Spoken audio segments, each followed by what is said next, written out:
Okay, this one is from chapter 15 in the macro split for the McConnell textbook. And for this we're going to be talking about the demand for money and a little bit about how this works in with how the Federal Reserve controls the money supply. The demand for money is the demand for a very specific kind of money. It's not the demand to kind of make money or earn profits, but it's the demand to hold M1, M1 being cash, coins, and checkable deposits. What determines the amount of your funds, your assets, that you want to hold in that specific form, the form of M1? We say that it depends on 4 different things, and this is largely due to the Keynesian kind of model that we work with in this chapter. The first thing it depends on is income, and that gets the name the transactions demand for money. We get paid at different sort of regular intervals, and we spend money in ways that are really kind of different than that even. We have some bills that we pay that are really regular and predictable, like our mortgage or our car payment. We have some bills that are predictable, but not exactly the total amount. I know that I'm going to go grocery shopping every week, but I'm not quite sure how much I'm going to spend on it. And we have some bills that are completely random. I get paid twice a month, but my spending isn't quite so predictable. And as a result, we hold money in part to pay for those goods and services that we buy. The amount that we want to hold depends in part on our income. If I added a 0 to the end of my yearly salary, I can guarantee you that I'd be holding a lot more money in transactions demand, because I would be spending a little bit more if I made 10 times the amount that I make right now. The next one is called the speculative demand for money, and this has to do with the interest rates. The interest rate represents here the amount that you can earn on your funds, on your assets, if you're not holding them in the form of M1. Although some checking accounts will pay you a little bit of interest, most of them don't pay very much at all, and many of them don't pay any interest at all anyway. So that if interest rates rise, we say that people want to hold less M1. And to see that, imagine that you knew tomorrow that interest rates were going to go up to 20%. Well, I'm going to tell you what I would do. I would figure out the minimum amount that I would have to hold in my checking account to pay my monthly bills. I'd be going to the money jar in my son's room. I would be looking in raincoat pockets and under the seats in the car and in the couch. And I would be looking for all of the funds that I could to put it into something that would earn me that 20%. So when interest rates go up, people want to hold less M1. They want to hold less of their money in that particular form, and they want to do something else with it. Risk, precautionary demand, is the next one. This is the kind of reason that people hold money against unexpected or uncertain sorts of expenditures. There are a lot of people I know who will put, say, a $10 or $20 bill behind the last picture in their wallet or their billfold, just in case they forget to go to the bank.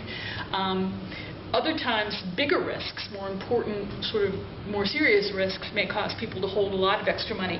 Some people who are listening to this may have either read about or might remember the Y2K incident, where there were a lot of people who were wondering when the year clicked over to 2000 whether computer programs, especially those written in COBOL, were going to be able to keep up with the change, and whether things were going to go all squirrely, and there was a lot of concern about that.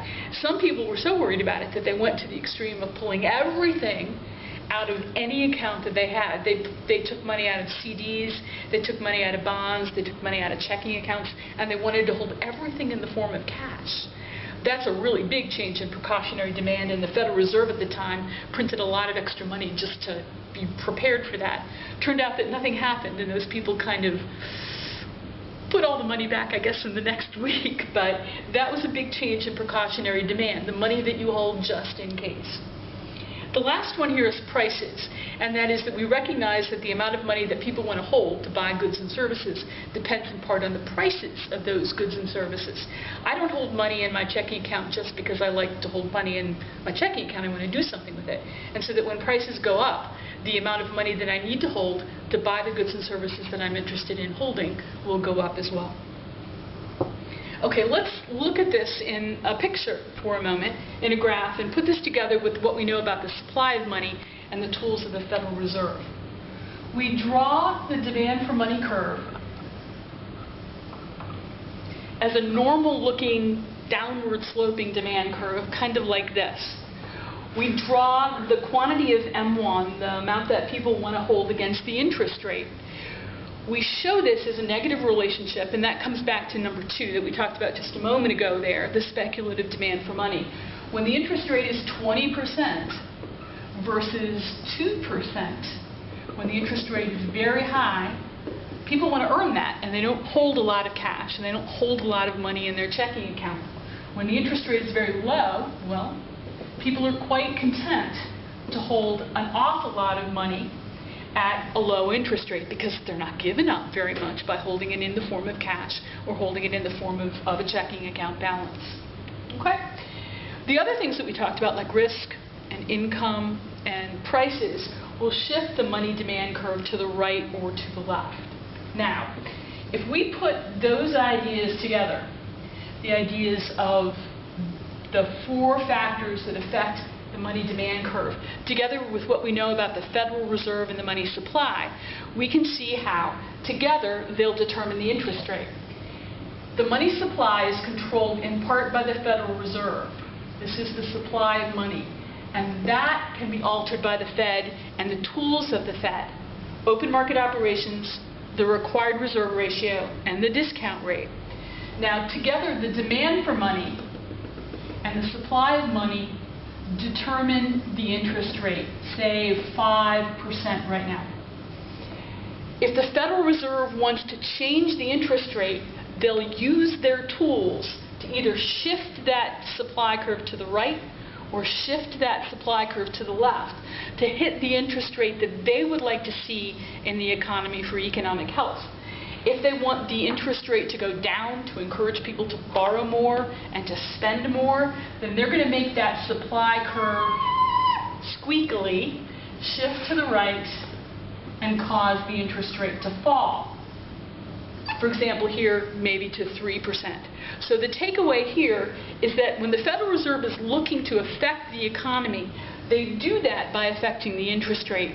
They try to figure out how much money we want to hold based on our income, the interest rates, the risk preference that we've been talking about, and the price level, and then they adjust the money supply either by increasing it or decreasing it using their tools in order to have the demand and the supply for money hit together, generate equilibrium at the interest rate that they'd like to see for the economy.